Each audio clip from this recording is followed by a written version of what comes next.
Of images that stay with us, Robert Rauschenberg has few rivals among living artists. Whether those images are called painting or sculpture, printmaking or stage design is really immaterial. The point is that he can't put two things side by side without making magic of one kind or another. He flew from Europe especially to be with Camera 3. And when he arrived, Tatyana Grosman had put up his big lithograph, Kitty Hawk, on the outside of the house in honor of his visit. Rauschenberg first saw the bicycle in a junkyard in the Parisian suburb of Villejuif from the window of a taxi on his way into Paris from Orly Airport. It was love at first sight, but he had great trouble finding it again. He doesn't speak French. The junkyard was one of many. The expressway into Paris is baffling to strangers. But in the end, he did find it again, and he brought it into Paris and used it as part of a sculpture. A photograph of the sculpture was the point of departure for this outsize lithograph on tar paper. I wanted to know what happened after you caught sight of this bicycle in the junkyard.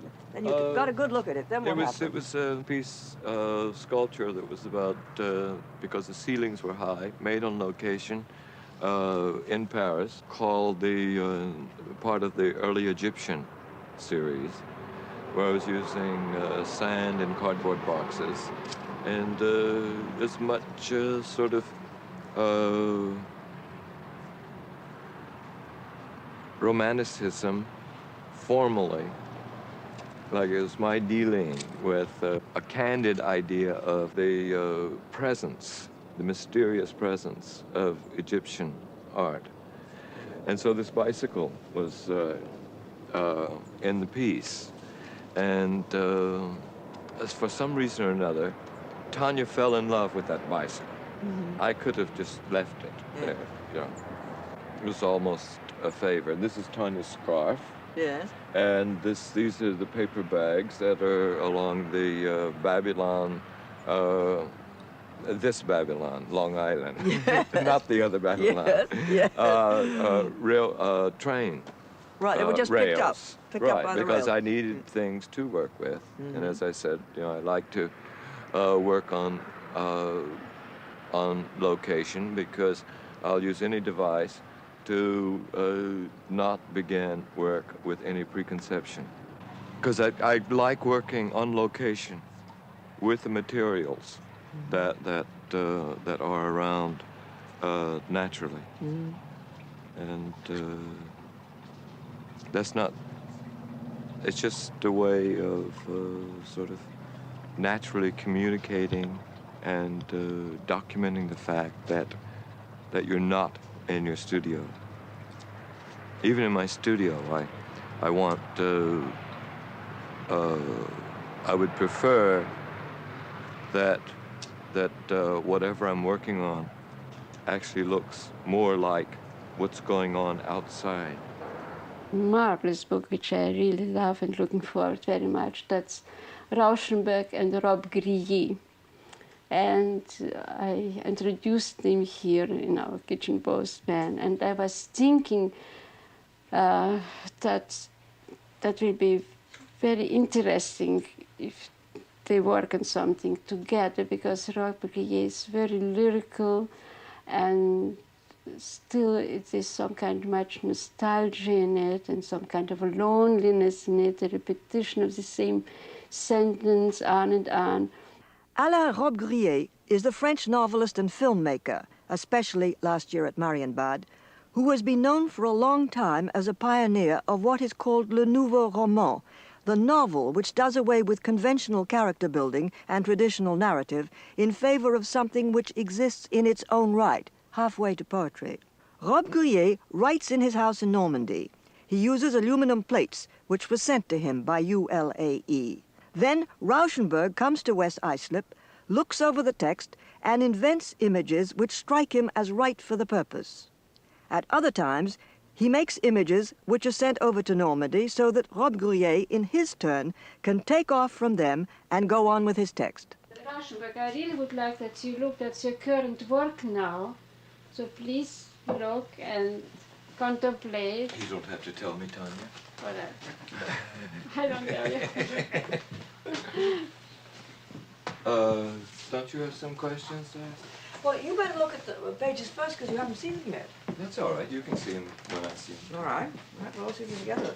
Okay, this project began with, actually turned out a little differently than it began with.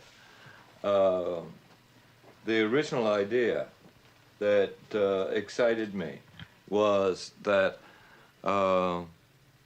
it was to be a conversation, and you can't. I think it's difficult or customary to, if you see something visual, you have to turn it into language before you can understand it. And if it's language, you have to visualize it before you can completely understand it.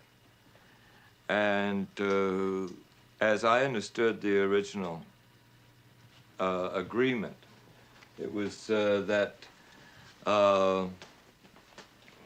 we could start and stop. Our conversation was more or less, supposedly, a conversation.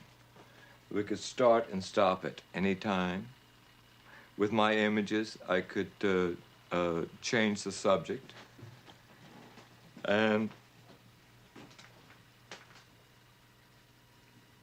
I think it's a beautiful addition, but it doesn't have that. It turned into something else. It was, it's now, I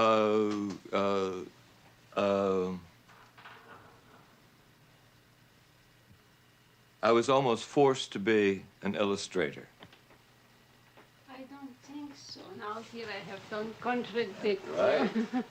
Because, right, yes, he wrote the first chapter and you answered him with images, and he answered you with the second chapter and utilized certain your ideas, so-called, which came in visual form.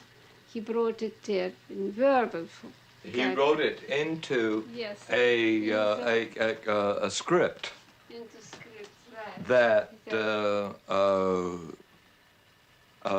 had a continuity that I wasn't interested in welcoming.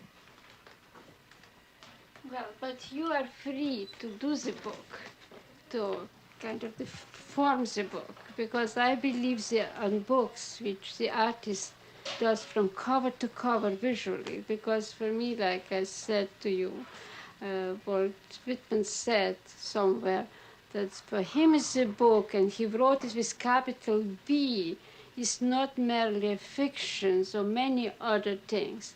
So here is the other things what the book can be. She's talking about the book as the object. Object and many other things which are not discovered perhaps yet, but you can discover.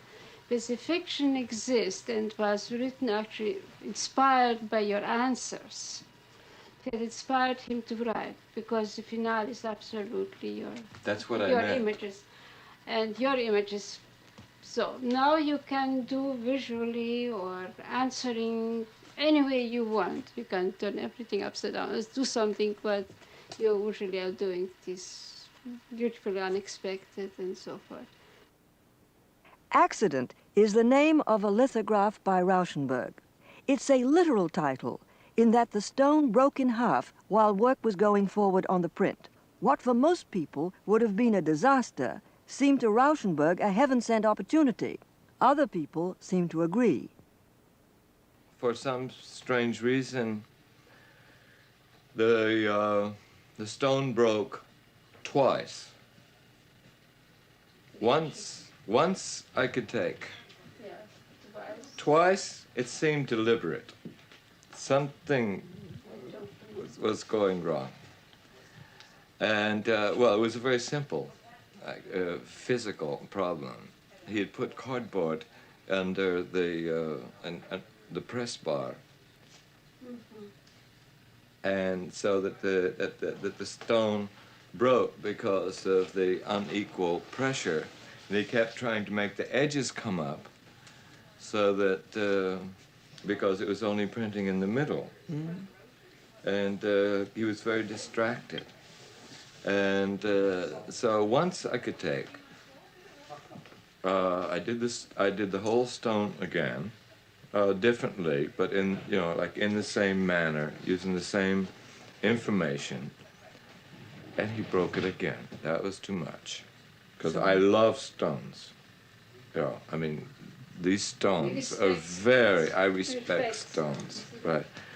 And so I picked up all the scraps and made a drawing, a tracing of them here, and said, you broke it twice, you print it that way.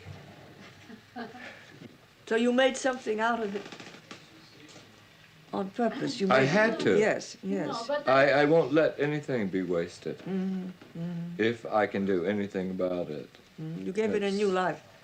yes, I wanted to say yesterday also about Rauschenberg, to work with him, that is always this heroic feeling, the feeling of some great heroism, and something very unexpected and very human at the same time.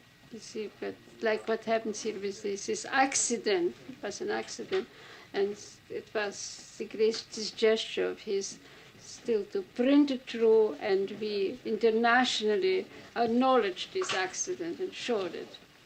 And that was kind of an enormous gesture. I think of it as a kind of extravagant thrift.